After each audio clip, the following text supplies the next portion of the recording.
All right. We'll let him mix some stuff up there for a second. Let me check real quick. Hello, everyone that's live. I think we're on Twitch.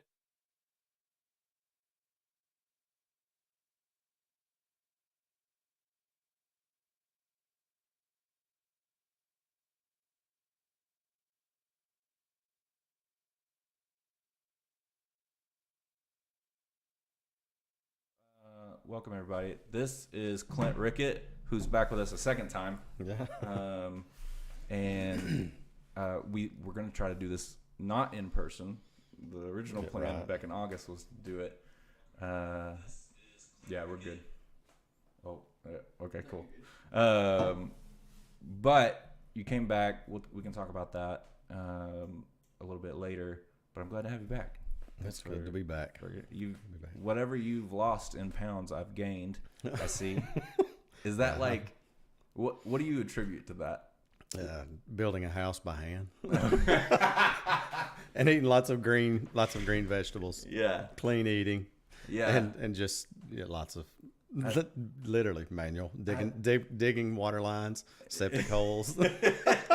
All things that I went to. Had a fun year. All the things I went to university not to do. It's exactly what I got to do. So I had a friend who was a missionary in Guatemala. He was bigger than I am now, and he's just like a beanpole now. And I'm just like, he's like, dude, there's just nothing processed over there. Like, there's not. It's not. Our like even the beef. We buy beef on Tuesdays or Fridays because that's the day the guy kills the cow. I mean, you know what day to go. You know. Yeah. So and we've learned lots of new techniques, making the meat last a little longer than it normally would. But right. It's all clean. I mean, it is. It's just clean eating. For context, people that maybe haven't seen the last episode, things like that, people that don't know Clint. Clint is a missionary with his family in Vanuatu, which is off of Australia, and it's how big is the island? 2 miles by. Yeah, our island that we're on it's about 12 miles north to south and 10 miles east to west. So it's pretty small. Pretty small island. Like you could jog around the island. I imagine. Oh yeah. If you wanted to, you could. Yeah, you could. Not terribly interested in that. And so he was, I guess still is, a physical therapist, speech therapist. Speech therapist. Thank you. And family. You have your wife Ryan. How old's Ryan now? Ryan turned 12. Ryan turned 12. They just pick up and they go. You had been going to Vanuatu and your family as well for over a decade. Yeah, since 2005. Yeah, and so God called them there full time. They went, and that you went. Let's see, was it in January of 2020? Yep, we left January the 17th, 18th of this year. So you kind of got right under right before kind of hit everything here. Like the second, it was about the second week we were there. Then the news made it there of like the whole COVID fury and frenzy here in the U.S. and everybody was panicked and we were automatically when over there if the population is typically black skin, dark skin islanders. So if you're a white person there, you're either from New Zealand, Australia, or the U.S. And so, they want to know where you're from. They kind of by default they think you're from Australia because you're that's the closest. But they hear you're from the U.S. and we even got some of those reactions like we're from the U.S. and they're like backing up like whoa you've got the COVID kind of a thing because the news was just breaking. But gotcha. Just tried to reassure them. Look, we've been here since we've already been here a couple of weeks. We're good. We didn't bring the corona with us. But it didn't. We didn't have the level of craziness here in Vanuatu. I say here. I'm thinking in Vanuatu. Right. And we didn't have the level of craziness there that we were seeing on like our news feeds and stuff. Right. That you guys were facing here in the U.S. But there was a significant fear. Some of the people kind of stayed hidden in their villages, even in the main city there in Port Vila. People weren't as out and about as normal, and so they were fearful of it. And it would, really, if the coronavirus ever made it to Vanuatu and happened to run rampant, it would be devastating. It's such a community based culture that, and the medical care it's pretty abysmal. I mean, it's not. There was at the time when coronavirus, all the news of that started coming out. There wasn't one ventilator in the country, and so you hear all the talk. Where they were hearing all the talk. Oh, you've got to have ventilators. You got to have the ICU. Well, there is an ICU, and it's got 2 or 3 beds in it, but there was not a ventilator. They eventually got a ventilator. I think China donated one, so there's one ventilator for the entire country, which is 80 plus islands. Big ones, little ones, but. How many people are in the country? I'm not sure the total country population. Our island, Ontana, they estimate 25 to 30,000 people, somewhere around that. Of course, Port Vila is the capital on the Fate Island. There's at least double that. It's pretty heavily populated. A lot of the people from the outer islands, they leave their island and come to Fate, the capital, hoping to find work or whatever. One ventilator for tens of thousands of people. One ventilator. Yeah. So it made it had there was a little bit of panic, around the conversation around COVID, but at the same time there was a pretty good sense of pride. Well, we don't have the coronavirus, and so to today, it's still a COVID-free country. They had there was one young man. He was 23 years old. He came back from the U.S. He had done some work with the Mormon Church, and here in the U.S. came back. He's a national, so of course the borders are closed. They've been closed. They're still closed. I mean, when the news broke, they shut the borders down. It was like you weren't coming. They shut down all international flights. All that was left were cargo flights and what they call repatriation flights. And so you had a handful of people who were either on like seasonal work in Australia, New Zealand. And then a few that were that were in the U.S. trying to get back. Well, this guy finally got back, made it back to Port Vila on one of the repatriation flights, and the country's still they're doing a mandatory 14-day quarantine, much like everybody else. They're kind of following the same pattern as Australia and New Zealand. Gotcha. And so this guy went into quarantine. While you're in quarantine, they do testing every 5 days, something like that. Well, one of his 5-day tests, he came back with a positive. So the news got out. The main island there in Fate and Port Vila, it locked down even tighter. They shut down all domestic flights. This poor guy made the news, but they tested him in quarantine, and so he was already in quarantine, tested positive.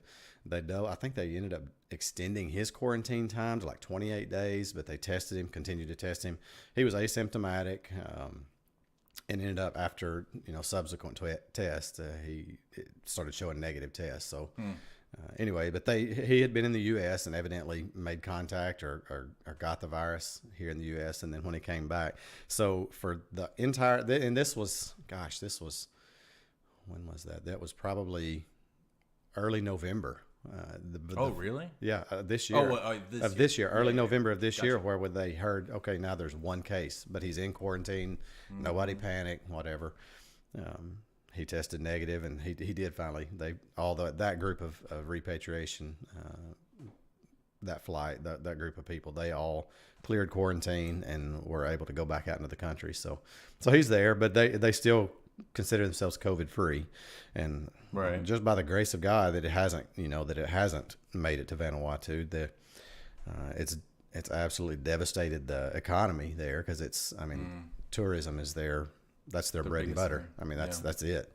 There's any given, when we got there in January this year, it was the height of the tourist, cruise ship season, because January is their summer. So you have cruises. It's not uncommon to have 5 to 6 big cruise ships come in every week, just to the Port Vila there. And so that immediately got shut down. They had one cruise ship got stuck out in the lagoon there, and they wouldn't let him come to the dock, and they sent it away. It was one from New Zealand, I believe, sent it away. But anyway, it was crazy there for a little while. They finally got a handle on what they wanted to do, and it was just pretty much like lockdown and period. There wasn't anything happening. They even early on it disrupted some of the domestic flights. They kind of loosened that, and we were able to. There was talk of it like amping up again in March. We were from January to March. We were in Port Vila doing language class, kind of hearing the news of the coronavirus and kind of watching to see, are they going to shut down domestic flights? If they are, we need to go ahead and get to the island, where we were at Tatana. And so we kind of rocked along there for a little while. The news of the coronavirus amped up big, and there was talk of shutting down all the domestic flights, even the ships that go inter islands. And so we were pretty comfortable with the language already. And we thought, let's just go ahead and go. So we're not stuck in Port Vila. And so off we went, in March. It shortened our language classes, probably 3 weeks shorter than what we had anticipated, but it's turned out all right. We got to the island in March, and of course went through that whole same scenario, like, you guys are from the U.S., you must have corona, and because we're on a different island now. Right. But anyway, that actually opened the door for us to have some decent conversations with people. Don't have to be fearful. Be smart, but don't be fearful. But at the same time, kind of evaluate what you're doing in your villages, because some of their customs over there are not. They're certainly not COVID friendly customs. Right. I mean, it's lots of handshaking and drinking out of the same coconut shell, and the kids chew up this root and spit it on the ground, and they make a tea like stuff out of that.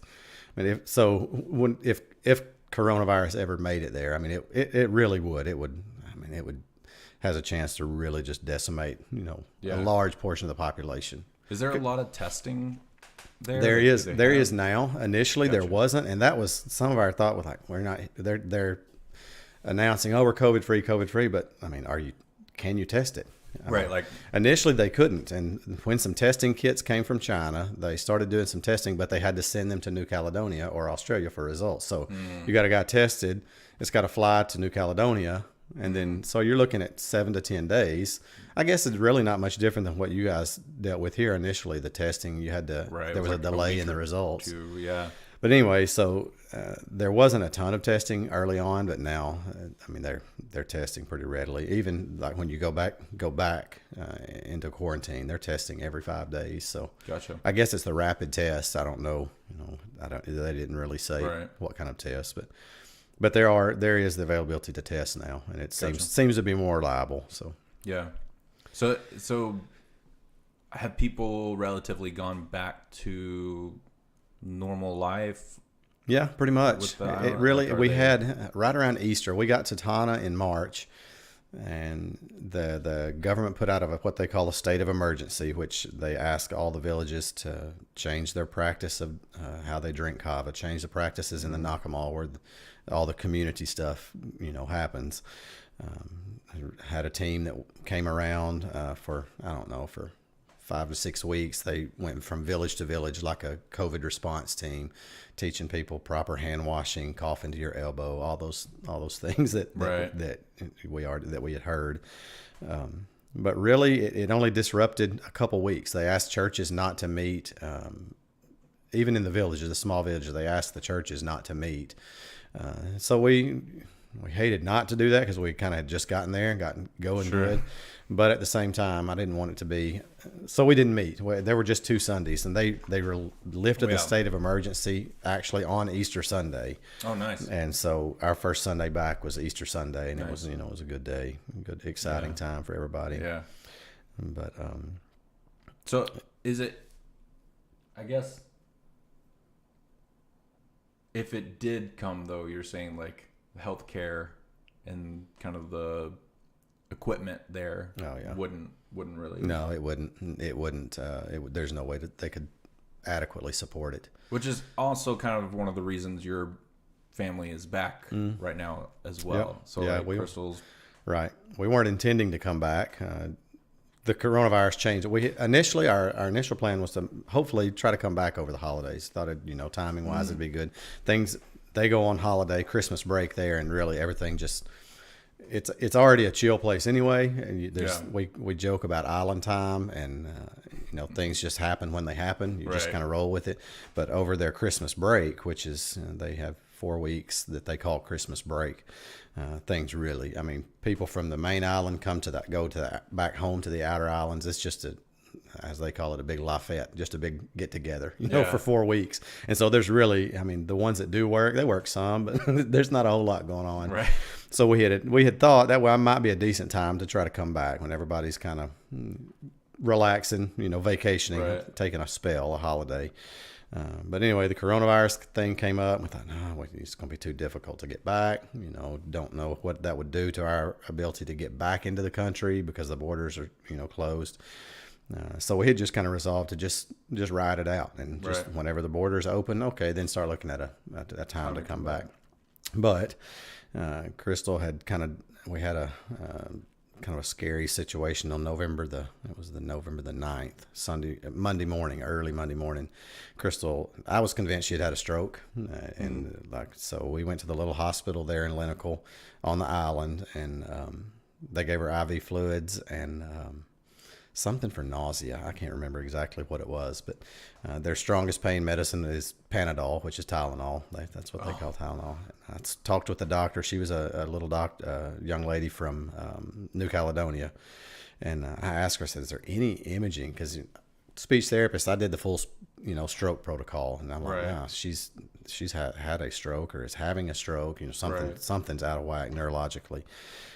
No, there's not any imaging at all, anything beyond an ultrasound, and that's not even on Tana. That was on Efata in Port Vila at the main central hospital. Yeah. They have an ultrasound, but that's it. But that's the only imaging. That's the only. No MRI, no CAT scan, no nothing, nothing at all. She said she would suggest that we go. She agreed. It made more sense to try to get some imaging, which that's kind of what I was fishing for anyway.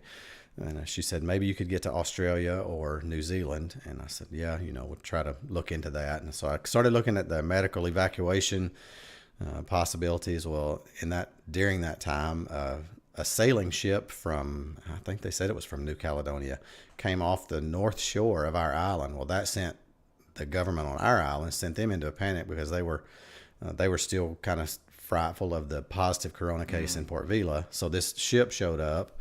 Not supposed to have been there. Some islanders on the north side of Tana rowed their canoes out and collected some clothes and some just whatever this sailing ship was donating, to this north side of the island.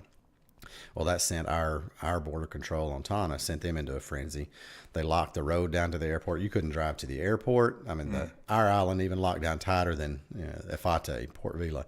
So for a week there, there was simply no coming and going on Tana. And so that happened on a Monday morning. I was thinking, okay, early Monday morning, I was thinking, well, if we could get to the airport, we carry medical evacuation insurance for situations like that. Right. And I was looking at possibly arranging that. Spoke with a doctor in Port Vila. He said, if you could get to Port Vila, he said, we could arrange that. Of course, we couldn't get off the island. So a week goes by there where our island was like locked down on top of the already existing lockdown. Right. And so there was just no coming and going. And so Crystal's symptoms went away mid-morning Monday. Shortly after we got to the hospital, like her symptoms just everything just kind of resolved, and it's like, well, it probably wasn't a stroke because there's no lingering neurological things going on. But we talked with some doctor friends here in the U.S. By Facebook, and they suggested you really do need some imaging, just to make sure, they hadn't had anything major go on. And so we started looking into that. Couldn't get it in Port Vila. We did finally make it to Port Vila, and I started exploring options to come back to the U.S. or just go to Australia or New Zealand. But New Zealand, they weren't allowing anybody. We actually got denied entry into New Zealand on a flight earlier in the week, and then so we ended up just staying in Port Vila for, I think it was 10 days, 7 days. I can't even remember time. Like, I don't even really know what today is. It's just kind of not sure what the dates are. It's the same way. Right. But anyway, we caught the last flight out of the country on December the 5th, and started the marathon flight back home. Went from Vila to Brisbane, Australia. Had a 10, 11 hour layover at the Brisbane International Airport. From Brisbane, 15-hour flight to Doha, Qatar, and then jumped on another plane in Doha, 15 more hours to Dallas. So it was 30 plus hours, in the airplane. But God was faithful. He got us here, and it's kind of cool to look back on it. The Sunday night that she had the stroke-like symptoms, man, we've always believed in the power of prayer, and we've seen it so blatant in our face. People praying, knowing people are praying, and God answering prayers, just that in your face, blatant. Yeah. And so during that night that she'd had those stroke symptoms, of course, I did lots of praying sitting there at the hospital, and God answered those prayers, and the symptoms went away, and so that gave me a little peace of mind. Like, well, it wasn't a stroke. I've had enough neuro stuff that I kind of have a general idea, but I thought, no, it wasn't a stroke. So God affirmed in my mind, no, it wasn't a stroke, but it's still, things aren't great, And so then we just began praying, God, if you want us to go back, this was on that Sunday, if you want us to go back, make it clear that we can go back. Well, so that was Monday morning. We went back to our house in the village. On Tuesday, that's when I started exploring, like, okay, if we need to get off the island, how are we going to do that? I couldn't even drive to the airport. And so it's like, okay, so we stay here. That was kind of that. Yeah. Okay, I hear you, God. We're just going to stay here. And so we just kind of rode it out that week. It stayed on lockdown. They lifted the lockdown it was the following Saturday. And so then in that week, we had talked to the doctors, like I'd mentioned, and they were all, you really ought to try to get some imaging. All right. So we got a flight out off the island on, I guess it might have been the next week. I can't exactly remember the dates. But anyway, got a flight back to Vila, stayed in Vila through the Thanksgiving holiday, visited with some missionary friends there, got to have Thanksgiving with them. Nice. In Port Vila, and then started our trip back. But our prayer all along the way has been, God, just clear the road, show us clearly the next step. Right. So the road was blocked, we couldn't get off the island. Okay, that's pretty clear. Right. We'll just ride this out for a little bit. Yeah. Got to Port Vila. My plan was, all right, the most direct flight is through Auckland, New Zealand. We go Auckland to Los Angeles. That's a typical route that we have flown before. Submitted the visas, visa requests for transit through New Zealand, and got our electronic travel visa, and then immediately got an email right back. Sorry, your electronic travel visa is no good. That we're not open. New Zealand's not open to transit passengers, period. So they just, because of coronavirus, they just weren't letting anybody through. Okay, God, so we're not supposed to go through New Zealand. We'll just ride it out. Stayed in Vila, got the last flight out of Port Vila into Brisbane, like I mentioned, Brisbane, and it was kind of cool. Our prayer again was just, God, just clear the way. I don't know whatever the next step is. So we got to the Brisbane airport, and I was expecting it to be, because I knew it was still open for transit passengers. I was expecting it to be fairly busy, being one of the few in that region that was even still open. Still open to travel. Got there, and there was a Subway in the entire airport, just like the Subway sandwich shop. The Subway, it's one restaurant in the entire airport open. Everything else was shut down. I said, okay, that's strange, being a big international airport. Talked to one of the ladies that did some cleaning, just security, something there at the airport. And she said, oh, today's a busy day. I said, really? She said, yeah. She said, any given day we have about 14,000 people that come through the Brisbane International Airport. She said, that's a normal day, 15,000 people. Oh, that's awesome, and we were expecting flight, because we got an early flight into Brisbane out of Port Vila. So I was expecting people to kind of filter throughout the day. We had I guess it was a 10-hour layover, and for about 9.5 hours of that 10-hour layover, there were 5 people in the airport. The 3 of us, the security guard, and a man from Rwanda. I told Crystal, I said, this feels like, isn't there a movie called Terminal or something where the dude lives in the airport? Yeah. I said, this is so weird. There's nobody. A Subway is open. They close after you eat lunch. So I told Crystal, I said, but it's kind of cool. We've asked God to clear the way. And then there's 5 people in the airport all day long. And that was our first encounter with a COVID situation. We flew into Brisbane. Well, they were saying that they were COVID free, but they were still following all the restrictions and the guidelines. And So it was weird anyway. You go in, they're scanning your temperature, and the dude asked us. He said, "Where are you going?" I said, "Well, Doha, and then Doha to Dallas." Well, Doha's not requiring, so they let us pass through without the temperature scan. But it's been cool just to kind of see God answer, specifically. God, what's the next step? Clear the way. And so we go into an airport that normally has 15,000 people coming through it, and there's 5. So you're like, okay, that's pretty well clearing the way. Yeah. So, and then the flight into Doha, it wasn't. I mean, it was 15 hours. The flight wasn't terribly full, so we were able to kind of relax a little bit. And then, even better, from Doha to Dallas, it was like. It was one of the big planes, Airbus, and there were 150 people on the flight, and so like we all stretched out and slept into Dallas. But it's been really cool just kind of seeing him continue to clear the way. And so that's why we're back, and we're just and things. Yeah, things are. I mean, you don't.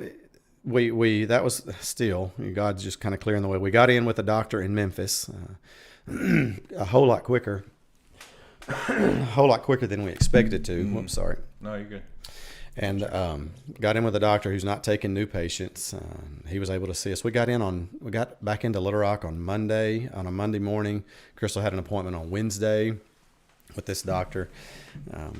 He recommended that we go see a neurologist, of course. And so we said, okay, well, give us a referral, to whatever neurologist. Well, I'd like you to see this particular one there in Memphis. So they called and couldn't get in with this one particular neurologist. And so we just said, well, just whoever, the next available is fine. Right.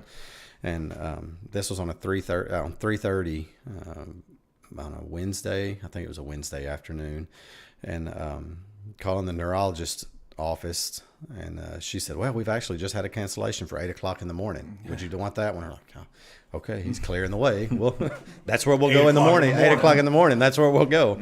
And so saw the neurologist. Turns out she had worked at the stroke center, one of the big stroke centers in Memphis, Methodist healthcare system, for years. And now she was at this neurology clinic and was a headache specialist, which was the main, one of the main symptoms Crystal had that night was just crazy bad headache that led to some neurological symptoms, things like that. And so here we are in a neurology office that we really expected to be 3 to 4 weeks before we ever got an appointment. We had one the next morning, and then it's the lady turns out to be the headache specialist, one of the leading headache specialists in Memphis. Like, okay, I see what you're doing here too. Putting us with the right people. And so anyway, she ran some tests, still no lingering neurological effects, and she believes that Crystal's having hemiplegic migraines. Okay, but you got to have some imaging. So we got the imaging, got the referral to do some imaging, and she said, she called a place in Memphis. It'll be 4 or 5 weeks before we can even get imaging done in Memphis. Said, we're just slammed, I said, well, I've got a friend in Hot Springs who's already told us that it said if we needed some imaging to just give her a ring. And she said she would just work us out or work us in. I said, all right. And so I told the neurologist, she said, can you call her right now? I said, sure. So I called Brittany, Devin's wife. Oh, yeah. I called Brittany. I said, hey, you remember when we were in Vila, you said that if we needed any imaging, she said, yep. And I said, well, how quick could you get us in? And that was on a Thursday. We were talking to the neurologist, and I shot Brittany a message, called her, and she said, okay, I've got you blocked off Monday at 10:00. I'm like, and so I told the neurologist, said, how about Monday at 10:00? She said, you really gonna get in that fast? I'm like, yeah, God's clearing the way. That's right. So anyway, God's used a lot of people through this whole process to order our steps and to clear the way, and just take me out of the equation, take us out of the equation, right? Because it's certainly not the way, it's not the direction that I would have gone, the plan that I would have followed, But he's faithful, and he's cleared the way. So got the MRI results back, and had an incident. Crystal went to the eye doctor here in Hot Springs. She was having some issues with double vision that came after, and so that kind of really prompted us to, all right, we do need to go back, because visual disturbances, that's a neurological thing. It's still lingering. We need to go get that checked out. Yeah. Anyway, came back. The eye doctor, she did the eye doctor check here in Hot Springs. Everything with her eye, optic nerve, everything looks clear. We've got a good report there. She was talking to the doctor and said, kind of telling him our plans were to go back to Vanuatu mid to late January. Then he said, well, have you talked to the neurologist? No, why? Well, you might need to talk to the neurologist. Of course, he's not going to expound on MRI results. It's not his thing. Yeah. Crystal's like, okay, so do you know something? He said, well, obviously I can't discuss it with you. He said, but I can get your MRI report. Got the MRI. She gave it to Crystal. Came out of the eye doctor. She said, okay, there's incidental findings on the MRI. Well, what is it? Well, it's it was listed on the MRI report as a dural-based meningioma. All right, so that means it's on one of the layers of the little layers on the outside of the brain. It's the outer layer. That's if it's going to have one. That's where you want it. Where you want it. So, anyway, so they referred us, or the neurologist got in touch back in touch with the neurologist. She said, you really need to go just talk to the neurosurgeon, see what they say. These are very common. She said 95% of the time they are non-cancerous. It's just a benign growth. But I mean, still, you're looking at a report that says, oh, you've got a small tumor in your head. You're like, oh, great. This isn't part of the plan either. You know? But again, we've just continued to see God move through the whole situation, and to give it really makes no sense. It's just a supernatural sense of peace. You can only explain that it comes from Him. You know? And so anyway, talked to the neurologist. She referred us to a neurosurgeon in Memphis, and didn't expect to we expected that to be a pretty significant delay. I mean, you're going to these specialists. Yeah. She called and they said, how about December 29th? We're like, oh, okay, sweet. We'll take that. The neurosurgeon that she wanted us to see wasn't available. but we got directed to a different neurosurgeon there at Sims Murphy in Memphis, and it turns out he's the clinical director of the entire clinic. So you're like, okay, he's trained extensively at Johns Hopkins. I mean, those credentials are pretty crazy. You know? So you're like, okay, so great. The one we wanted would have been okay, but God's kind of one-upped again, giving you the clinical director. So anyway, that's our next step. That's all we know is we're going to go see the neurosurgeon on the 29th. We know that there is the imaging shows 7 millimeter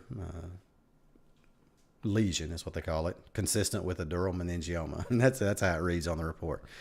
And the neurologist assured her, she said, I know you're freaking out. She said, but really don't freak out. She said, I've looked at it. She said, these are extremely common, particularly in women. She said, but you need to go just let the neurosurgeon, talk about it. She said, some of the symptoms that you were having, she said, this could be playing a part in it, but he can advise, better.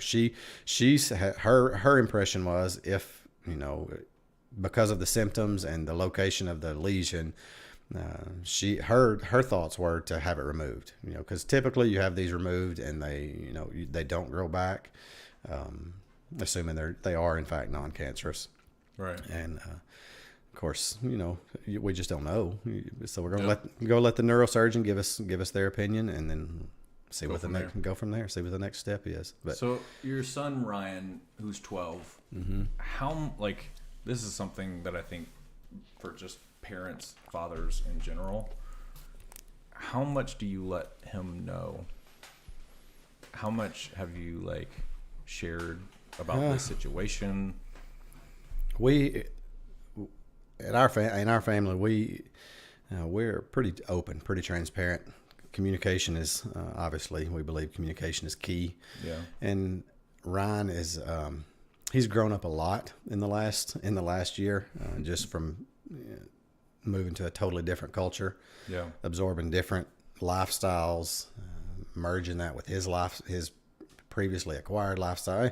It's been kind of cool to see God, changing him too.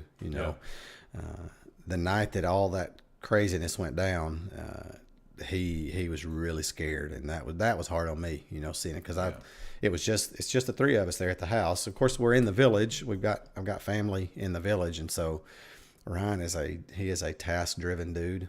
Give him a task, and which I fault myself on that, I guess. One of the characteristics I'm afraid that I've passed to him. It's good and bad, but anyway, he was really scared, and he was really worried that his mama was not gonna be good. Because the mind can wonder very easily. And he's seeing what he's seeing exactly what I'm doing. He's a smart dude. He knows, Daddy, why are you asking her this? Why are you trying to get her to do this? Right. And he sees that things aren't normal. He knows it's not right. And I said, okay, I need you to go down to what in the U.S. we'd call it it's our uncle. Over there you call him small dad, and it's my island brother. I said, I need you to go down to Daddy Pierre's house and tell him that I need him to come up here. We got to get Mama to the hospital. So it was weird, and Crystal and I have talked about it. She remembers a little bit of it that night, but not a whole lot of it. Mm-hmm. And I told Crystal, I said, something that night, and Ryan just switched. Like I could see he was incredibly fearful and still like a scared young boy. But then when I gave him that task, it was like, okay, it clicked. Something clicked. Yeah. And it's weird. And that shift, something changed in him that night. Yeah. And so we're just open. We say, look, here's what we've told him. So here's what the report says. We don't know what it means. We don't know if it means Mama's going to have surgery. We just don't know. But it's given us the opportunities to say, but we serve one who does know. Right. And so it's given us those opportunities to have hard conversations with him, because I feel like we feel like that he can. He needs to know. He likes to process things out, and he likes to develop his own little plan, Right. And so it's given us the opportunity for him to process through those things, and then gives us the opportunity to say, all right, Daddy would do it like this, but look, it's not working out. Here's what God's telling us to do. Yep. And so it's a teaching moment, So, but we've tried to keep him in the loop, and told him, it's not good to see. On an MRI, it's not good to see something that says lesion, but at the same time, you can't immediately go borrow trouble. You've just got to take the information that you have and see what the next step is. Yeah. And so he's learning through that too, and I feel like God's using that to. I know He is. I know God's using that to kind of shape Ryan as well, while He's shaping us and sanctifying us at the same time. It's done wonders for our faith to just be able to say, I don't know, but this is all I know is what's next. Yeah. And so that's one thing that, when we had the miscarriage a couple years back, we kind of went back and forth, Courtney and I did, of mm-hmm. do we tell Brody? Mm-hmm. Brody already knew that we were pregnant. And so we were like, we kind of have to, because he's going to know. Right. And so Sadie was way too young. So she didn't necessarily, but Brody, it was a pivotal moment, I think, mm-hmm. in his life, because he was so excited, mm-hmm. and then he was so sad, but then using it, we still, he asks questions still mm-hmm. to this day about mm-hmm. Jet, when I go to heaven, will I see Jet? Mm-hmm. And it's like, well, yeah, that's where Jet is. That's where right. where he would be. So, right. And so, we still talk to him, but it's interesting how that does shape them, mm-hmm. and how I think he, you can tell he talks about death and talks mm-hmm. about things, but mm-hmm. I actually think it kind of sparked some conversations about kind of his own salvation. Mm-hmm. He's asking a lot of questions over the last year. Mm-hmm.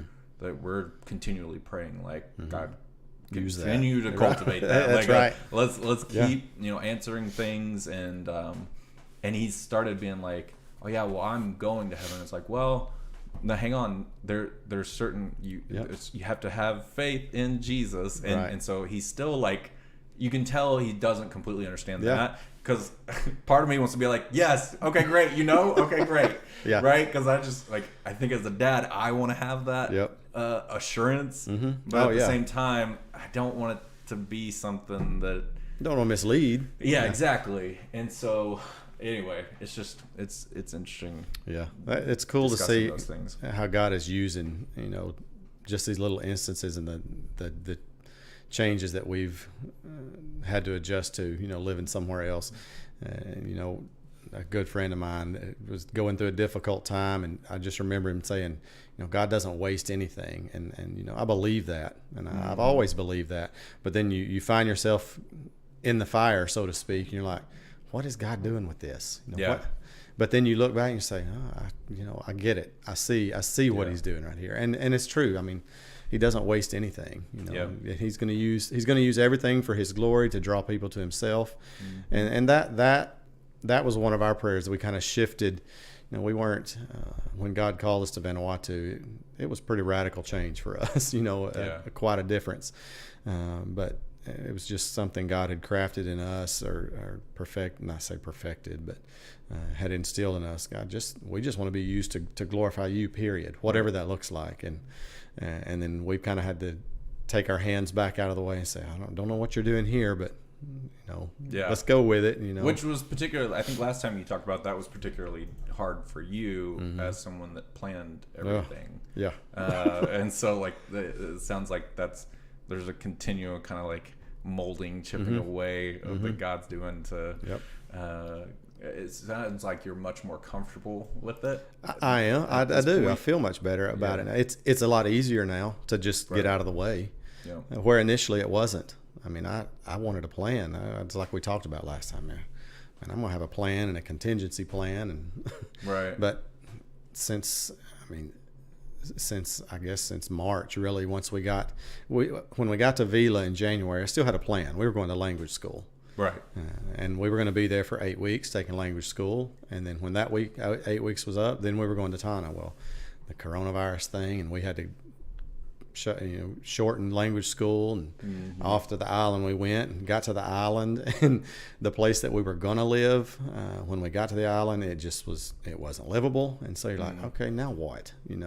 So God just kind of, he got the chisel out on me early in March, and he's just been chiseling away, even up until now. But it is much easier. It is much easier now to just step back and say, I don't know. Yeah. And for me, early on, I think pride got in the way. I didn't want to say I don't know.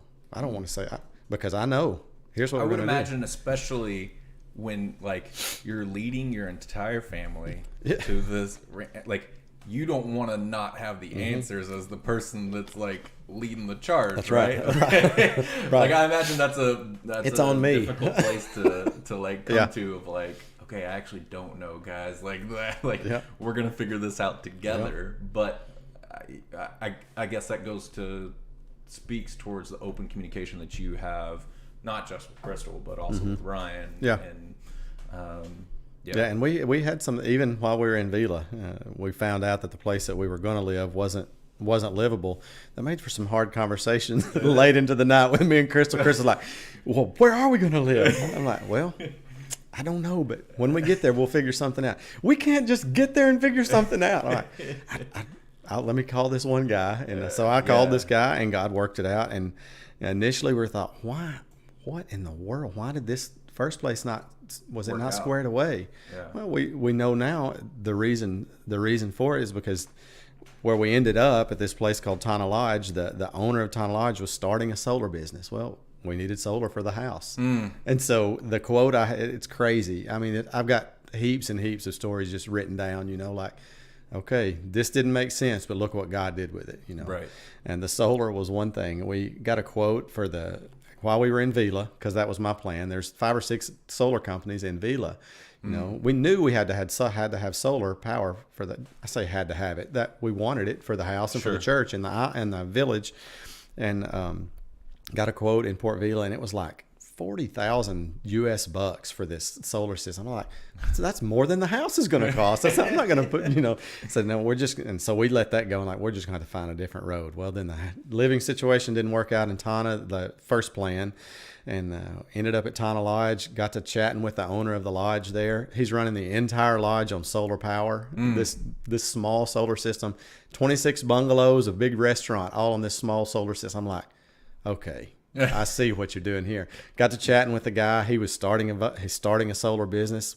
I told him what I was wanting to do, and wanted to make sure I had enough power for the house and for the church and for a couple of the little village houses right there close to us. And he's like, oh yeah, that's no problem. And he quoted us a solar system, and we custom designed this solar system for the house and for the church, and it came in about the third of the cost of what they quoted me. And I'm like, okay, I see what you're doing here, Yeah. And so I think that was my first big realization. Like, just quit worrying, dude. Yeah. God, it's like God was saying, look, you got a plan, but yours stinks. Yeah. Yeah. You would have paid $40,000 for a solar system in Vila, and I've got one for a third of the cost, Right, because he's got a man that's right. building a solar company. That's exactly right. Like, yeah. Where you're going to live in one of his bungalows for 6 months. Right. The man isn't, he's not a believer. And so we, across 6 months, we got to have some pretty, hard conversations at times where he and I clearly disagreed, but the communication stayed open, and we were able to have some of those gospel conversations, not just a full out faith presentation. Like if you don't believe in Jesus, you're going to hell, because sometimes that works. Right. But sometimes you just got to sit down and share a cup of coffee. Yeah. Sometimes you got to sit down and talk about a time. He told me about a time he was shipwrecked, lost at sea, and how he believes that a higher power let him see some lights that rescued him and his buddy. And I opened the door to say, while we were sitting there having a cup of coffee at night, say, yeah, but dude, you realize that this higher power that you're talking about, you realize where that's coming from. Yeah. And, then that's kind of where the conversation ended that night, Right. So, I mean, God's using those Little those disruptions in my plan yeah. to make me have a cup of coffee with this guy and share the gospel, not in a faith presentation, but across 6 months to build a relationship with this dude. But like, I've actually had this conversation a lot with people, because I mean, there are many believers that will just like give this big presentation and go, rioting, or not even rioting, but like picketing and like trying to like beat people into submission with a Bible. And I've always, like, there was a time in college where I did that, and we would go, and it was like we would just go talk to random college students at the student union things, and they were good conversations. Some good relationships came out of that. But I also, like, just these random conversations could have been the seeds, part of the seeds that were sown.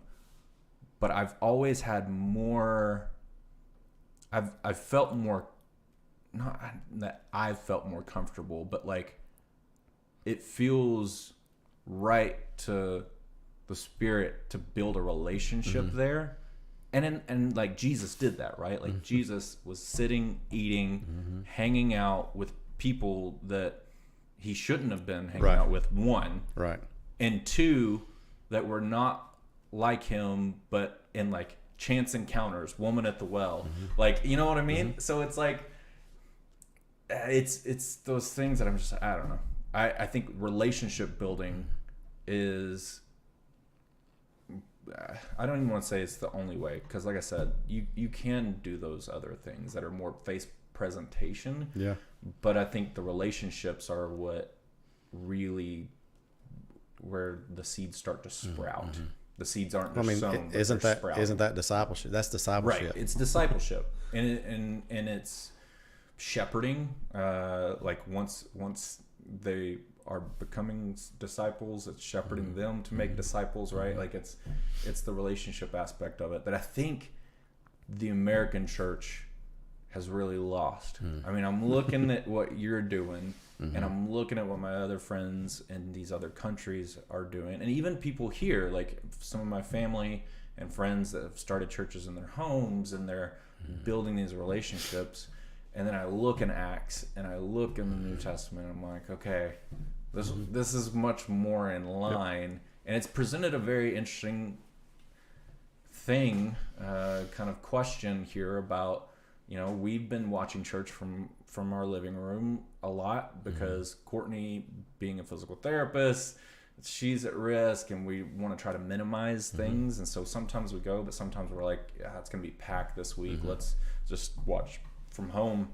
But it's creating an interesting conversation between us of like, we feel like the relationship aspect is starting to get lost a little bit. And so how do you do that? I don't know, I don't know if you have any thoughts on that, but but I mean, like, coming from a community in Vanuatu where it's very community based. Yeah. It's exactly that. It's about the relationships. Yeah. I mean, one of the guys that worked on our house when we started building the house in the village, typically a team from the U.S. is going to come. You're going to throw a house up in 2 weeks, and boom, you're done. Bail.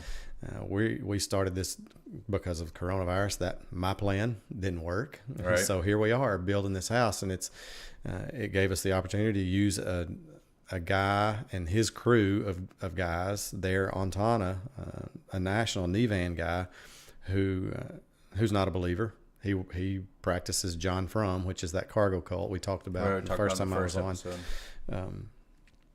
But I spent lots of time with this dude and his crew, because I'm there. I'm not going to just go here, pay the guy to build. I'm there. I'm going to build the house with him, but it opened the door to build that relationship with him, And now he and I are good friends. He hasn't come to church yet, but one of his guys who hadn't been going to church anywhere, again built a relationship with this guy, and now he's an active, has started coming actively to the church there in the village, and he has connections. It's another cool way where you see God working. The guy hadn't come to church in years and years and years, from when he was a little boy. He came because his buddies went, Sure. But then has not been at church in years and years. And he's a grown man, a wife and 2 kids, and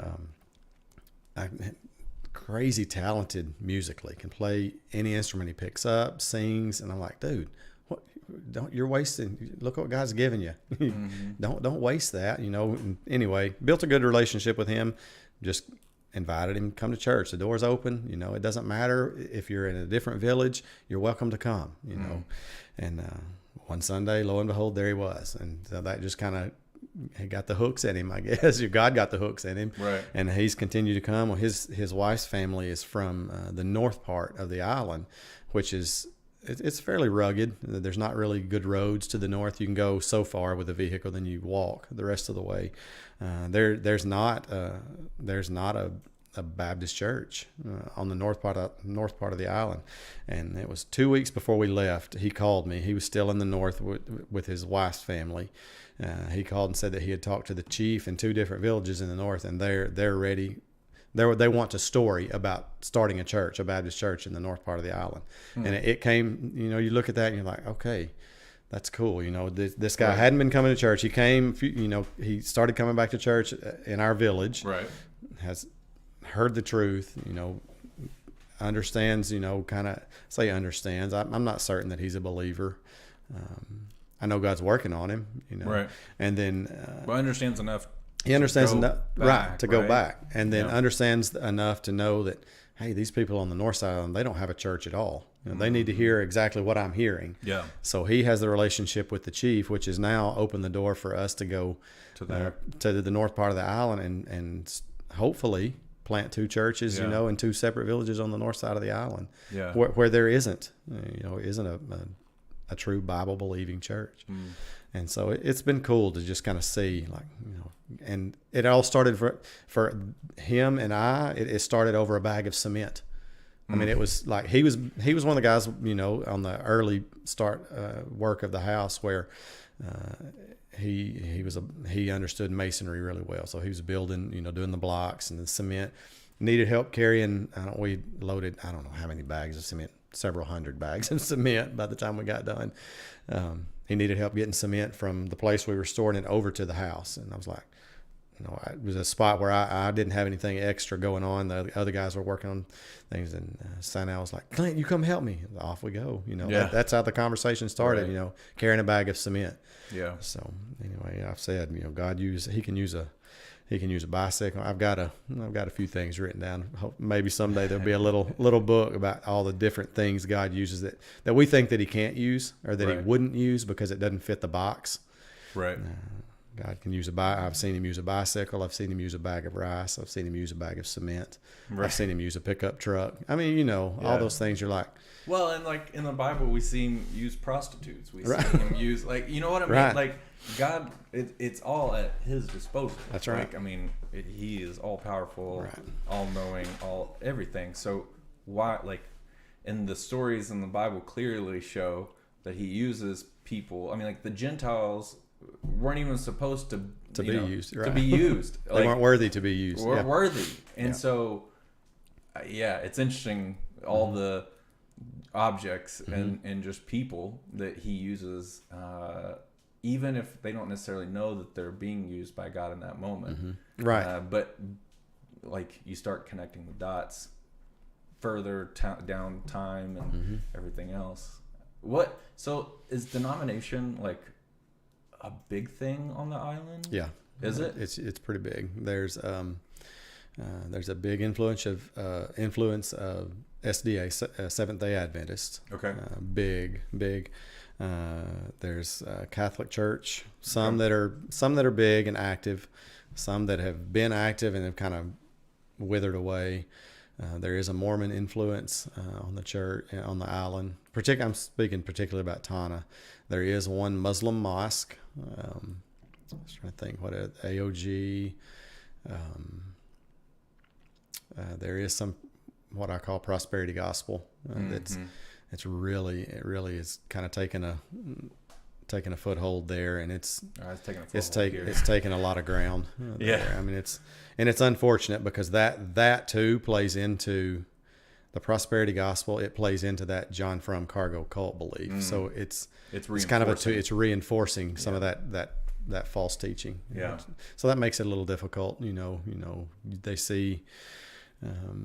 see some of these churches that are going around running these crusades around the island. Well, I mean, anything that's got big lights and music and a soundboard. I mean, sorry, are you describing the American church now, or well. But anyway, I actually want to zone in on that for a second. I'm glad we have an American church to support us. yes, because we couldn't do that. I know. I'm halfway kidding, but I actually do want to zone in on it for a minute because I think. And Phil, we were supposed to do a podcast with him last week. This is actually something I wanted to talk with him about because I think one like what I've seen from him in the last year, I just really trust Pastor Phil's leadership and understanding, and so I know that he's going to come at it from kind of an objective point of view. But it's like, have things gotten too big here? Because going back to the relationship part of it, I feel like, and this is part of why I stopped leading worship as well, because I think this is a further continuation of my thought process in that, is that I can get by, I could have gotten by very easily just doing the thing on Sunday morning, and no one would have questioned whether or not I was leading my family well. I could have just stood on a stage Sunday morning and people automatically assume the best. You got it lined up, right? And I was just like, I just don't want to fall into that. And so it's like, have we gotten too big and made it too much? I think obviously we just said God can use any objects. And so I think it's just the way that our culture here opens the door maybe or gets people in, and I want to ask Phil specifically about this because he's starting to put a heavy focus on discipleship, on making and growing disciples, and I love that he added and growing. Right. Most churches just focus on making, and then we just kind of have a bunch of people in the doors without ever sending, ever doing, and so I'm excited to dive into that with him, but I kind of want to get your viewpoint of, I mean, you were leading worship next to me and everything. You were leading worship this last Sunday, right? And, right. And wasn't an odd experience, but also being in Vanuatu, is it I don't know, weird for you? Yeah, it feels a little weird. I miss there are elements of the big church experience that I miss. I miss the worship. I do. I miss that element of it. Organized worship like that. Right. And it's because I'm using it right. Yeah. And because that's what I'm used to. But at the same time, during the worship time on the island, some of the songs that they sing and that they write, obviously some I understand, some are in heart language that I don't yet understand. I understand pieces of them, but to hear the worship, on a smaller scale, there's a pureness to it you know, Mm-hmm. that it's like, that's coming straight from the heart there, you know, Right. and then, you know, you listen to the lyrics and kind of dive into where did this song come from? You know, how did you come up with this? Who helped you write that? You know, who came up with the music of it, you know, and kind of learn some of that and hear the stories that go with some of their worship songs. You're like, no, man, that's pretty sweet, you know. Yeah. That's pretty special. And so I love the worship. I do miss the worship. I really enjoyed last Sunday being, you know, Yeah. back on what was comfortable to me, because I love to sing, and I sing over there, but it's, you know, it's just not the same, not what I'm used to. Sure. I have learned, you know, in the last year that the worship can be just as personal and just as sweet with a whole lot less, with a lot less flash and a lot less structure. Yeah. Just that there's a freeness to it when you're just like sitting in God's presence, and you're like, oh man, you know, that hits you good. Yeah. And you're not bound to time constraints. Right. That's the biggest thing for us over there. You know, we say church is going to start at 10. Sometimes it does. Sometimes it doesn't. Sometimes it starts at 10 and goes to 1. Just depends on how much singing has happened beforehand. Or Right. there's a big sense of freedom of not being bound to those time constraints that the American church is bound to. I mean, we bind ourselves to them here, I think. Sure. I don't know if Yep. you know, everybody's so task driven, so schedule driven. It sometimes here it just feels like you're just going through the mode. You're filling that block of time. Where over there you're like, time doesn't matter. Right. This is when we start, and when we finish, we finish. Yeah. Well, I also think that going back to has it gotten too big? I think once you have a certain size of a group meeting for worship, that you almost have to time box Yeah. it because of Well, you feel a responsibility to be aware of other people's obligations. times and obligations. Yeah. But when you're in a situation where even there's like 20 or so of you or something, or even just like what we're doing here, there's not necessarily an end time where we're like, oh, we'll probably do it for like a couple hours. And but then we may stop earlier. We may go a little over. Like, there's no sense of like, we have to fit it in this time and start at this time. Like, we started late because I didn't have cables ready.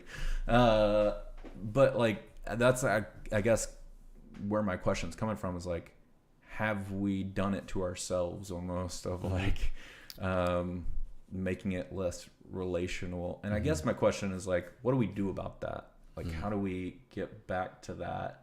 And it sounds like for you and your community, it's just a natural extension of what you're already doing in the community, right? And of course, it's much easier for us. It's much smaller. I mean, in our village, there are 20, 25 people that come, you know, to the church regularly. We've got, 11. There are 11 little village churches that are up and going really well now. Yeah. But in our village, it's much easier because it is a much smaller group, and everybody has those deep-seated relationships already. Yeah. I mean, we just before we left, actually, there was we were up, had gone to the church, and we're ready for service, and no one was coming. I was like, "What? Where is everybody?" You know, Yeah. One old guy was still sitting in the house. I said, "What? What's happened? Where is everybody?" Well, a girl in our village, just outside of our immediate village, still in our area, she had lost a child that morning, and so instead of having church that Sunday, everybody in the village, we all went down and prayed with this lady and sat by the grave. They had just buried this little baby. You know, I mean, just it wasn't organized church, but it was church. I mean, we sat and had a time of prayer and supported one another, and then sat, and after it was done, everybody ate, had people eating together. I mean, it looked just like what you see in Acts. I mean, it was that breaking bread together, that praying together, that mourning together, in our village there, and the organization of Sunday morning service, it didn't happen. We didn't have church. We didn't have service in the church house. Right. we had service down beside the grave, and some people were devastated. Some people were there to be encouraging. Some people were there because it was because something big was happening in the village. I mean, they had no, but while they were there, they were able to, see, this guy's the missionary. These people from the church, they came down. They put all their routine and their structure aside, and they came and ministered. Yeah. Well, not specifically us. I'm talking about our little village group as a whole. No, that makes sense. And it reminds me of like in Harrisburg when I was a worship pastor at a church there. Like I got so, I guess, fed up that I was just like, okay, I hated doing leading Sunday school. I always have. I'm not a great teacher. I'm great at mentoring, shepherding, like discipling, one-on-one. I'm not good at in a group. In a group, and so because I don't speak well, and I just like anyway, I was just like, I don't want to do this lesson that we were supposed to be doing. We're just gonna go door to door and start asking people if they need anything, and like we would find these people that didn't have a floor and had 2 kids, and like church members started coming with us after we were doing it for a while, and they were like, okay, Sunday after church, we're gonna eat lunch, we're gonna come back here, we're gonna build this floor for this family, right? We're gonna fix up this trailer over here because that's where we went to, and then we'd go back for church, then eat, then go and go out again, and we'd pray for people, help them with whatever needs that they had. One of them was digging a grave for a stillborn child that for this family that could not afford it, and that's where we had like that was church. Church was out in the Right. community, and I missed that so much. And part of it is me not going and just doing because that's what it took last time. But then I was also reprimanded for doing it, and like it brought people that maybe didn't smell the best into the church, and one of the deacons didn't like it, and it was like doesn't fit the mold. It doesn't fit the mold. But that is one of the biggest things that we have learned since being in Vanuatu. You need if we could just get our heads and our minds around that it's okay to throw the mold out. Yeah, I think you would see. I think you would have more people that were more receptive to hear the truth that God has graciously shown to you already. Right. You'd have more receptive hearts and more open ears when they see someone who's real. Like, it's okay. You don't have to have church today. You can go sit at the grave. Right. You can go replace the floor. I mean, that's, and it goes back to that. You're willing to be vulnerable and build a relationship with somebody you don't know. Yeah. You're opening those lines of you're letting somebody in, or you're breaking down a barrier that somebody else may have already had, like, by showing up at the grave, or it goes back to those, to the fact that the relationships are more important than the routine. Yeah. What do you miss most about America and just like the lifestyle you had here? Well, it's been really freeing to just get out of the rat race. And so I guess really what I miss the most is Mexican food. Oh yeah, there's that's actually a really good point. The spices on the food, it's everything over there is really bland. And so when we unpacked our container of stuff, I mean, we had life group here and friends and family that sent just heaps and heaps of seasonings, and so they're like lemon pepper on the chicken. You're like, but I mean, really, I say we miss the conveniences, but really, when I sit and think about it, we've learned to do without so much that we had here. It's just like when we came back, it's like it almost feels weird, to have these conveniences, and I don't know. So I mean, really. The things we've missed the most, that I've missed the most, is the variety of food. Of course, I love to eat, and then just the closeness, being close to family. Sure. I mean, that for us, that has been the hardest thing for us, is just the being away from family. Yeah. Not being able to just jump in the truck and half an hour and go see mom and dad or whatever. Right. But thank goodness the cell service over there is decent. We're able to video chat, Nice. pretty regular. So. he's kind of filled that void, that way a little bit. I mean, to be honest, you probably would have had to have done that here anyway. Right. Like, Right. With the, I didn't even think about that. So. Yeah. I mean, like I've not been to Cersei, to see my family. My dad and stuff have come once, but like we've not been down there. And so we're hoping to be able to go do that pretty soon. But yeah, we've just been like FaceTiming most of the time. Yeah, I mean, there. I'm sure there are other things if I just kind of sit and think about, but really, I mean, it's just God's even used He's used our being comfortable there, and I say comfortable, just being content. Maybe content's the right word. Yeah. And He's granted us a huge sense of contentment with where we are and what we have, and even what we don't have. We've learned that. We've learned that we can do a whole lot with a whole lot less, and so it's shifted our perspective on what we initially perceived as necessary. Yeah. There's a lot that is not necessary, and the sense of peace that comes with not being in that rat race of life here in the West, right? And the sense of peace far outweighs, and it helps us not miss some things, so God's been faithful to take care of us. I mean, we really haven't felt like a sense of missing a whole lot, like a sense of lack, and that's just God's promise that when you're doing what He tells you to do, you won't lack for anything, right? And we have sensed that, we have experienced that.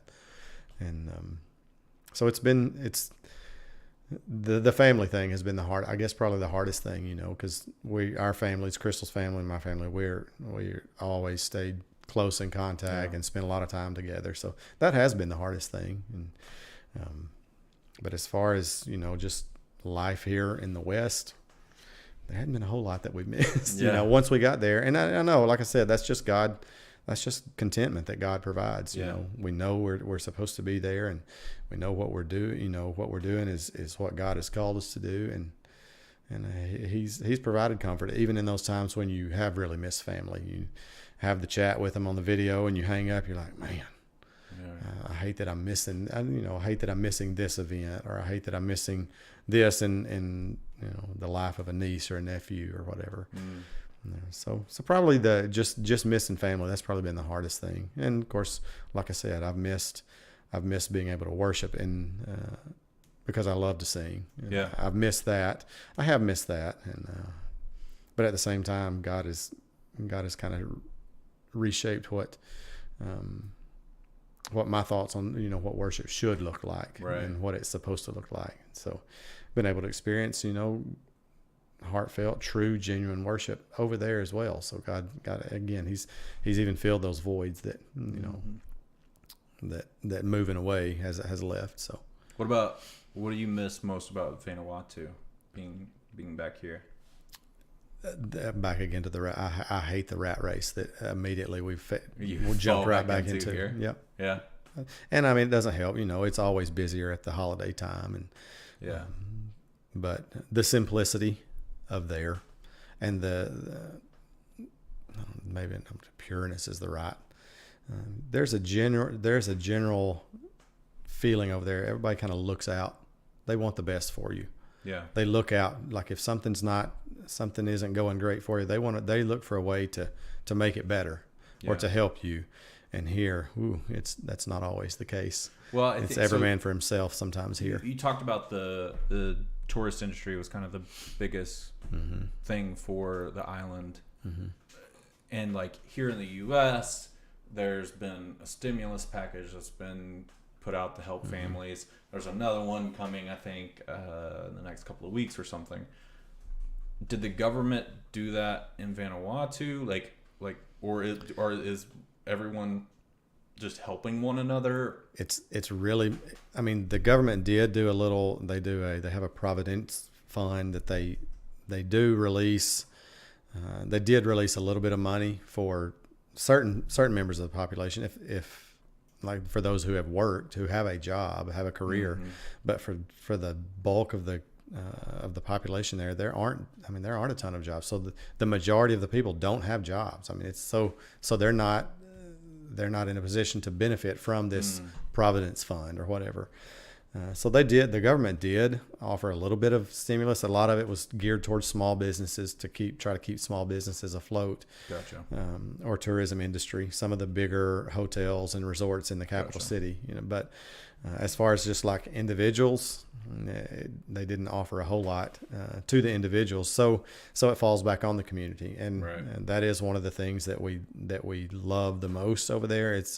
Is that sense of community, that sense of looking out for one another. If you're out of rice, it's okay. Somebody down here's got rice. They'll give you a pot of rice. Or you need a pig for this custom ceremony, or somebody's last dinner for someone who's passed away, but you don't have enough greens. That's all right. Somebody from their garden, they'll bring you some greens. It's a real sense of community. And we do miss that. Not that it doesn't exist here. I mean, there's people that look out well for one another here, but that's not the general consensus here. And over there, that's the overwhelming sense. I mean, no one's going to go hungry there. Right. It's not like an Africa situation where you see people starving. That just, you may have somebody that's hungry, but somebody's going to look out for them. Somebody's going to care for them. Well, and again, it's true to the way that the people in Acts lived. Not that all of them are believers, but that like in Acts, no one wanted. Right. They provided to each other, but they're doing it outside of that biblical understanding. Right. But they've got that sense of community outside of that, right? But like, I would think that immediately people here would be like, well, that's socialism. I think you're right. And so like, they should work for what they get. Right. And like, I kind of hold to that myself still. I'll say that like, as someone that's into business and in my career, and I think I still have that like, well, yeah, but they should earn what they work for. But at the same time, I do have that sense of like, but if someone's in need, we meet the need without expectation, I guess. So like, do you get a sense of like, oh, this is socialism? Or again, is it so small, or that like the community aspect just has to happen because there aren't that many jobs, and so I don't necessarily get the sense of like socialism from a like government sense, because the government over there is so it's not a socialist government. Gotcha. I don't get that sense of like this is socialism. It's more of that, in spite of the fact they don't really understand what it says in Acts, they're living that out. It's more that sense of community, and I think it just comes from that their custom, their tribal belief. These people are part of our tribe. We're for the health and for the well-being and for the longevity of our tribe, this is what we do, because our group is going to, it must remain strong. It must continue. This line of the chief must go, has to keep going, because our forefathers and the prophecy before has said this is the way it has to happen. It's that mixing in of some of that custom belief. Yeah. And for the they want to sustain their family name, their chiefly line, so to speak. So I don't necessarily get the sense of the that it's socialism, so to speak. It's more of it's more of that tribal community. We're looking out for one another. It's so foreign here, right? Yeah. I mean, tribes are small here. Well, I would think that they're almost like family units. Right. Yeah. I mean, like, we have life groups, right? So it's like the people in our life group, we help each other. But I would say that like it's not what you're experiencing on the island. I think it's what you're talking about that's happening on the island is deeper even than what like our life group would take care of each other. I would agree. Yeah. And I find that fascinating to be like, yeah, how do we get to that maybe, or what do we do with that? I don't know. I'm just like, it's an interesting question for the American church. I wonder. Of course, I'm not old enough to. I wonder if it was something that like my grandparents experienced early on. They kind of lived that to some extent, and we just continue to march away from it. Yeah. And I think on the whole, it's every man for himself here kind of a thing. Right. Family units are going to typically look out for family, but at the same time, we've got family that you're like, sorry, they made the stupid decision. Let them sink or swim kind of thing. Where over there, that's not the case.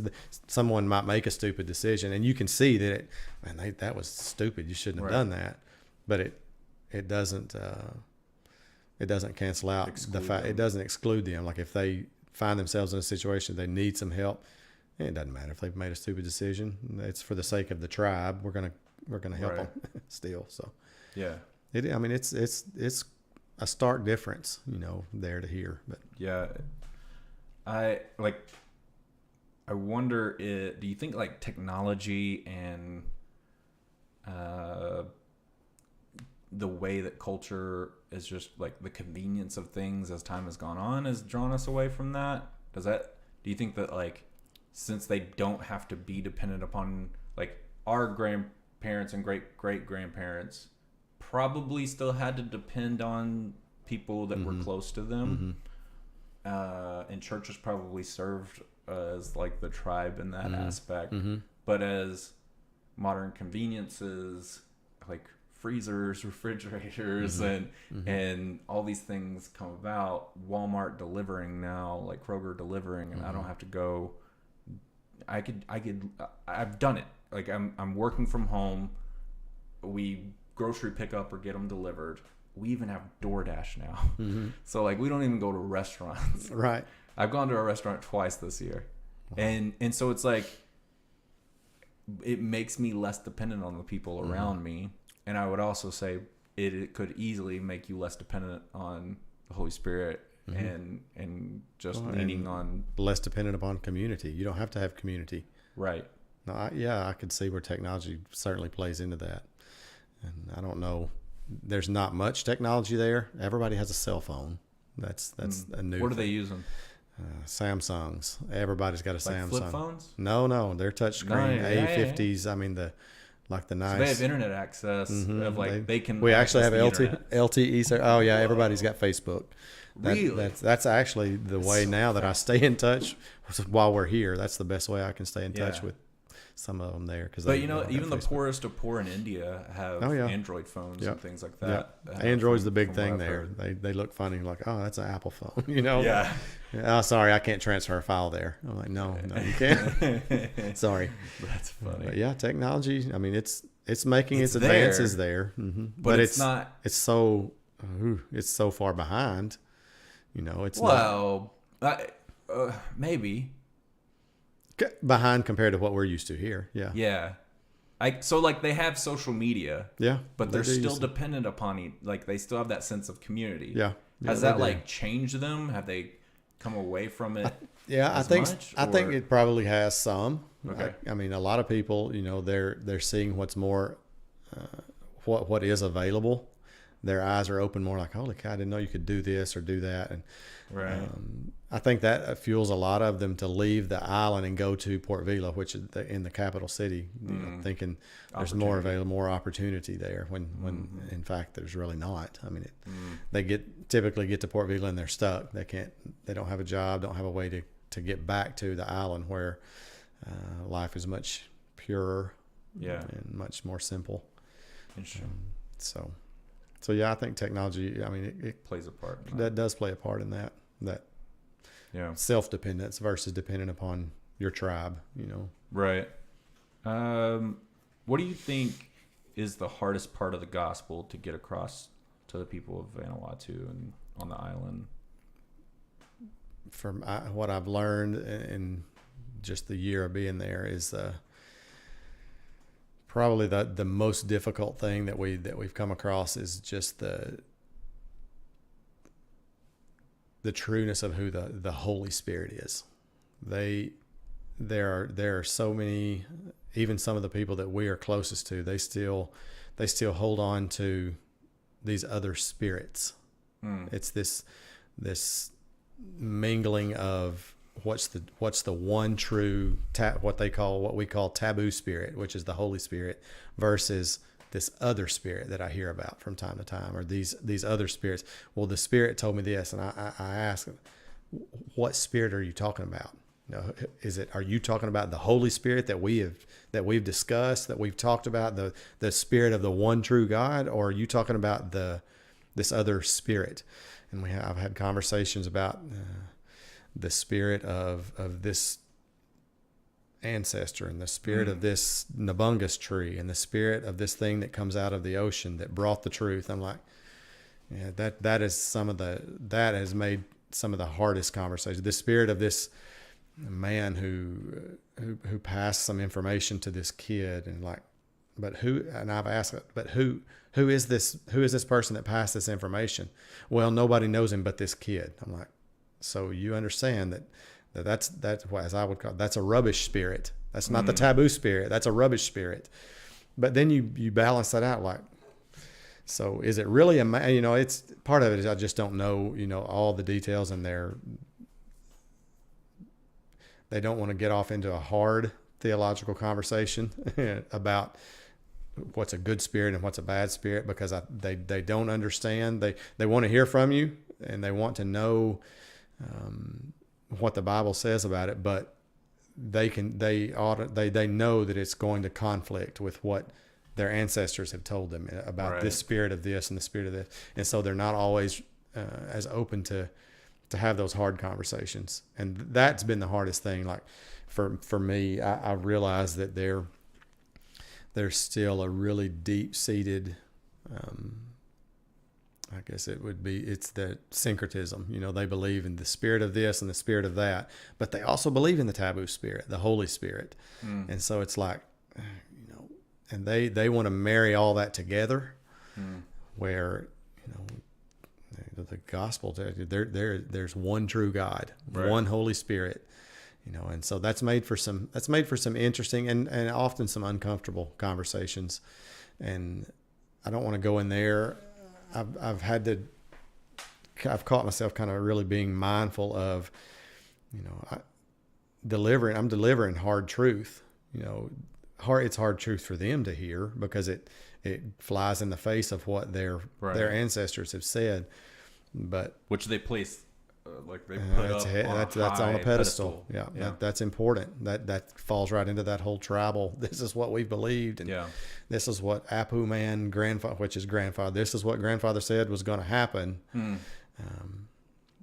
And I don't want to discount the work of the Holy Spirit. I mean, he can use some of those stories that grandfather told them. He can use some of those stories to bring about a real understanding. And I don't want to discount the work of the Holy Spirit. But at the same time, I'm having to be really careful not to give, not to validate some of their rubbish beliefs, Yeah.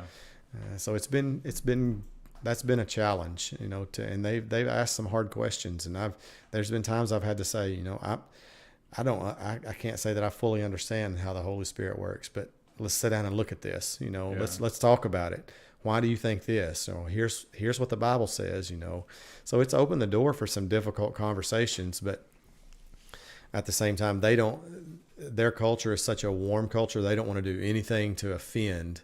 And so if they don't agree with you, they will agree just for the sake of avoiding a conflict. Oh, that's got to be difficult. And so that makes it hard, because then I'm thinking, are they right? Are they understanding? Are they agreeing because God's working on them, or are they just agreeing so that the conversation will end? And I've seen both. I feel like God's given me the opportunity to understand. Like, He really got it.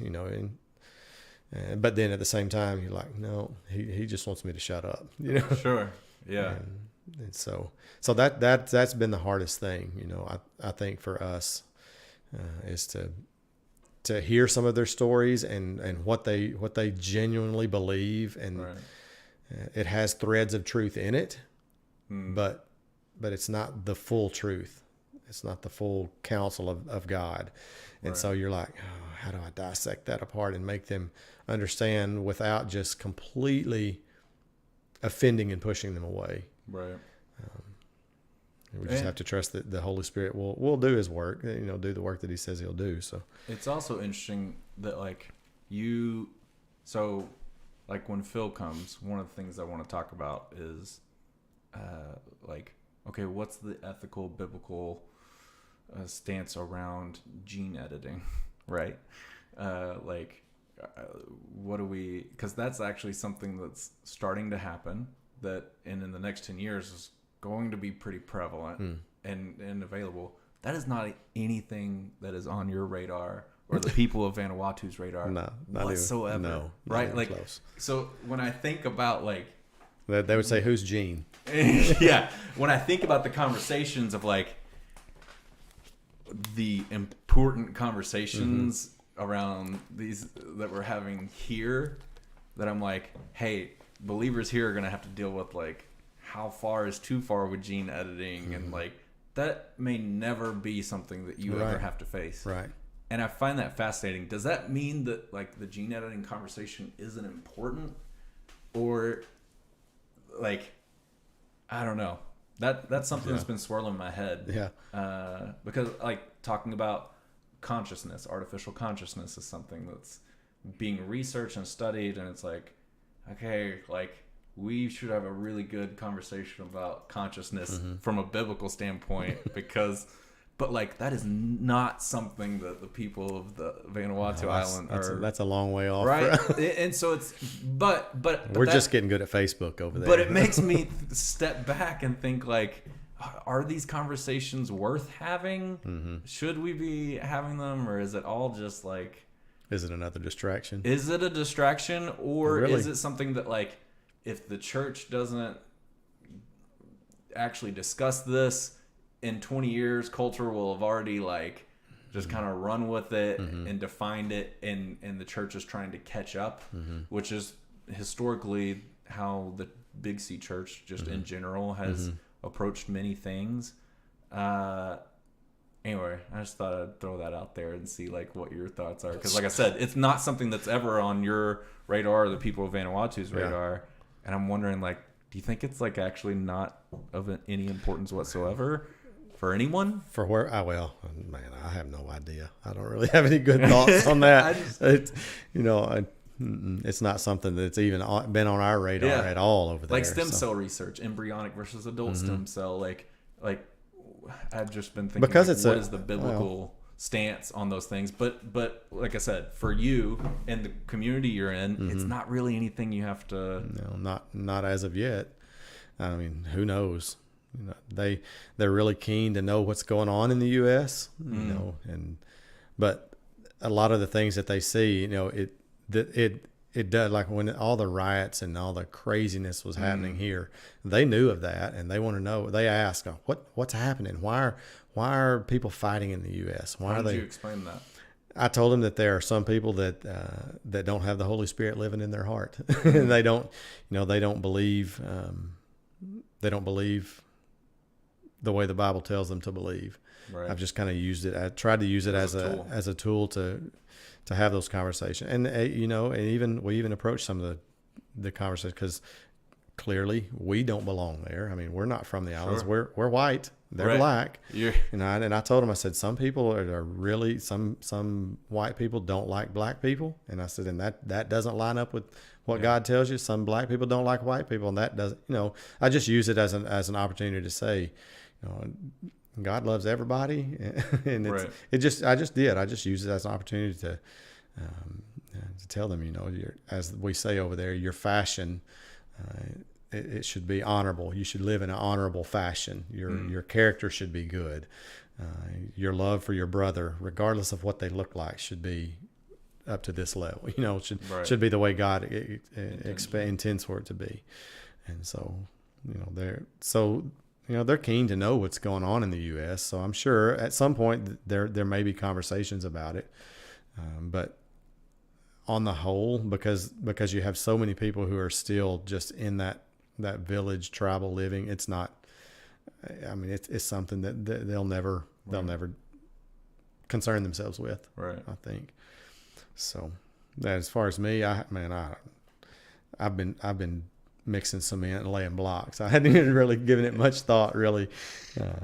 I think though, as for the church as a whole, you don't want to be behind. You don't want to be playing catch up all the time. So I think it's something that you need to be ready to discuss or have a conversation about, and how that lines up with biblical truth. And at least if you don't have a clear answer, at least know where to go to try to find some guidance on it. Yep. Yeah. So what? I'm not a wealth of knowledge on that for sure. No. Well, I didn't really necessarily want to discuss it. I'm like, is that even important? Because preparing for talking to you and preparing for talking to Phil, where I am gonna like kind of dive into these things a little bit with him. I was just like, it's two very different conversations that I'm having because of the context, and maybe that's okay. But then I wanted to take a step back and be like, do these things actually matter? But my fear is that as believers, we will just kind of act like it's not happening or not there until it's very prevalent, and then you're fighting a battle you've already lost. Exactly. Right. And so that's where that was. So I think the last couple of questions I had are probably some shorter ones. One of the things we discussed last time, one of the requirements for moving to Vanuatu, Ryan said, was that he would get a horse. Yes, that one was one of you. I just want to state for Ryan, you actually agreed and said yes, he could have a horse. So does Ryan have a horse? I'm okay with the horse still. He does not have a horse yet. Oh man! So it's been, and actually he had saved up some money, and he still has his horse fund. It's in an envelope that I'm the trustee over, of course. Yes. But we were coming back. I think it was on the flight from Brisbane into Doha. He said, we were sitting there, and he said, Dad, I've been thinking about my horse fund. I'm like, oh boy, here we go with the horse thing again. We've been so busy building the house that of course the stable for the horse has not been way down on the list. Yeah. We had to make sure we had a septic tank first. So anyway, the horse hasn't happened yet. We have looked at a couple different horses in a few different areas there on the island, but so he has the money for the horse. The money is there for the horse. He has saved that, man. He has been diligent about saving that money. But on the flight into Doha, he said, Dad, I've been thinking about the horse. I'm like, yeah, what about that? And he said, it's not looking like I'm getting my horse anytime soon. I'm like, well, I said, just save your money, whatever. And he said, so I'm thinking about replacing my laptop. I'm like, oh, you're shifting gears from the horse to the tech world, He said, well, my homeschool, and he's got this logical plan laid out, his plan. So I don't know. We don't have a horse yet. We've looked at a couple horses, but the horse may look like a laptop now. Cost? We've actually had a guy that has offered to give us a horse, and so that pumped him up pretty good, because then he could use his money for various things. Yeah. I think really he's learned that it really is difficult to get things for the horse like we would take care of a horse here. Mm-hmm. It's not there, and it is much more difficult. And let's see what else he told me. He said, Miss Leanne, which is the lady that here in Arkansas that he took some lessons with, has been super, super helpful, as far as getting him ready for a horse. Yeah. Miss Leanne told me this, and Miss Leanne told me that, and Daddy, I don't think that we can make that happen on Tana. He said, so it may be best that I just kind of shift gears. I'm like, well, don't give it up on it just yet. I said, the house is fairly settled, and I said we could probably find a place to keep a horse over there close to the house. Said, but that's just you just think about it. It's your money. You decide what you. Inside, I'm thinking maybe you just let go of the idea of the horse. He's learning too. He's got a pig now, and nice. And a goat. a nanny goat, and that's taken quite a bit of his time. Yeah. His free time. I'm like, man, I'm not tending to this thing. These are yours. You go tend to them. He's like, if I add a horse to the mix, he said, that's just one more thing to feed and muck out the stall. I'm like, yeah. And I said, we can't have that too close to the house because the windows stay open all the time. Yeah. And he's like, yeah, I don't know, Dad. I'm like, well, you just think about it. You've got a little time. He's like, yeah. So, what kind of laptop is he looking man, at? I don't even know. He's Does he got want a game on it? Like no. Well, he may. He's got some racing game he likes to play now, That's Forza awesome. or something. I don't even know. That's I'm not cool. the gamer, but I don't know what he's looking at. He's been looking at 2 or 3 different kinds. That's funny. That's funny. So he's shifted gears a little bit. He's still not completely let go of the horse idea, but Yeah. So But he's been doing have a well. I horse mean, over yet. the last year. Man, it's been awesome to see how he's adjusted. And Crystal and I talk about it all the time. That was one of our worries. Yeah, a huge shift for him. Coming from Lake And Hamilton he School. was resistant to it at first. Initially, and he was. and Yeah, then, but now he is like he loves the homeschool. He Hmm. absolutely loves it, which I never expected it. I didn't think that he would. yeah, I thought, oh, he's going to really get tired of, this routine and the homeschool. But he's done really well, and he's even told Crystal. We've talked about it. And he said, if somewhere down the road we do move back, you want to go back to school? No, I think the homeschool thing is working really well for me. So, but That's cool. God has really shaped his heart and yeah, bent it towards the people there, and he loves. He's got the village is full of boys. I mean, they're at any given moment there are 15, 18 boys at the house sitting on the front porch or Yeah. inside. He got his Wii set up, or not a Wii, Nintendo Switch yeah, set up inside, and there's all the time, boys coming Yeah. over. Let's go play a game. yeah. Or he's taught them how to play baseball. That baseball's not a big thing over there, and he's taught them. funny. So down under one of the big nabungus trees, there's a big area, and he's taught them how to play baseball. And so usually on Sundays after church, we all eat together, and then the kids they're off playing. Yeah. And there's usually a solid baseball game going on. So he is really. He has really just acclimated really well, and that's again just the graciousness of God, helping him adjust, leaving his cousins and his family, but it's been really good. He's done really well. I mean, Yeah. it's been really cool to see, and he loves it. He's learned a lot of the island ways. He's off with the boys hauling coconuts back up the side of the mountain. He's learned to scratching the coconuts, and it's cool. It's been really cool to see him learn things. That are outside of our box that we would have been in here. So it's been really cool. Any girls? No, not Okay. really. That's an interesting situation. Yeah. I don't think I've ever discussed with a missionary. It's like he's. I mean, no, he hasn't he's really just- shown it. He's just doing running with the boys. That's which it. I would expect probably A 12-year-old.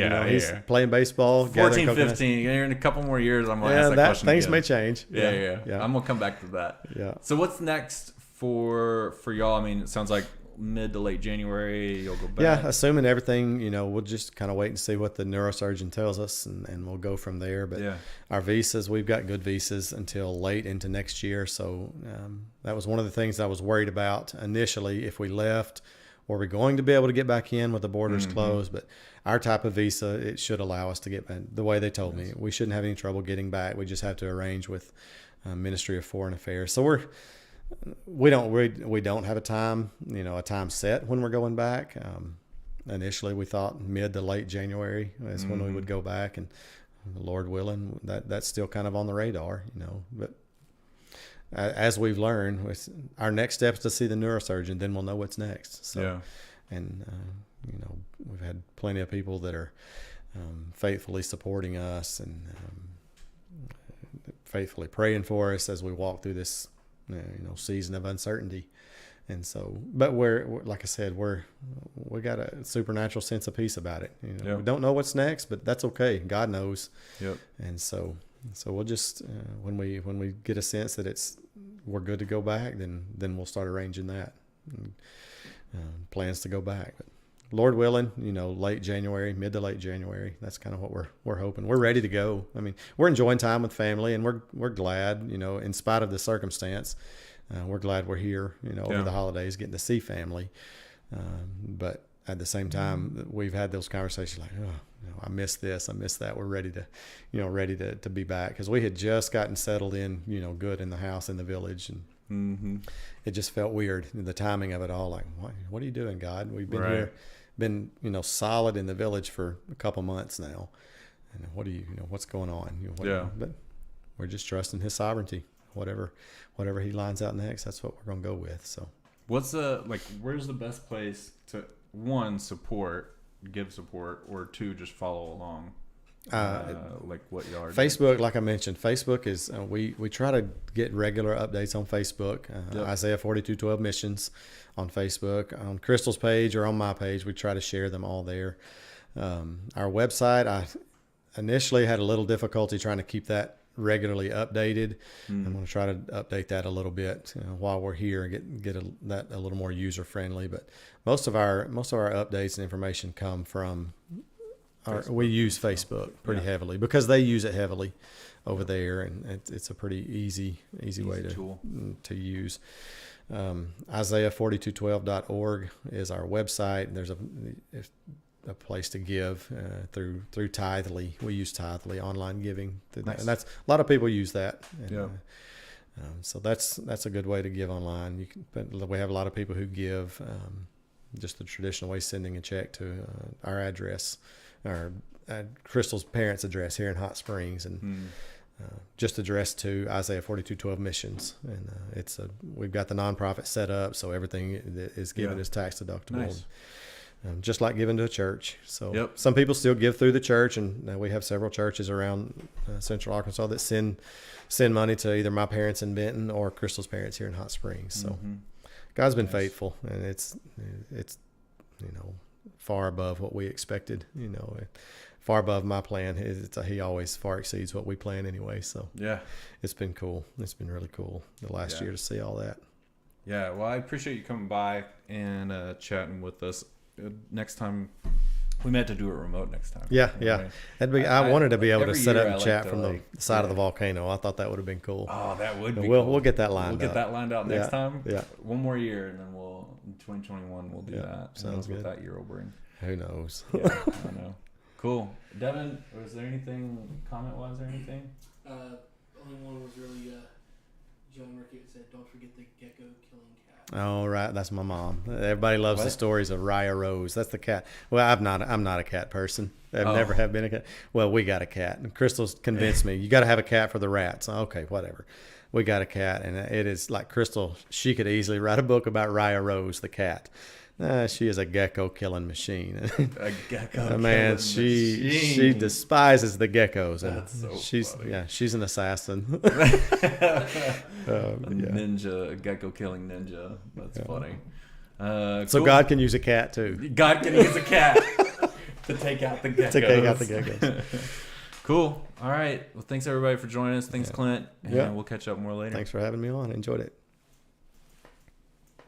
Might turn the music back up.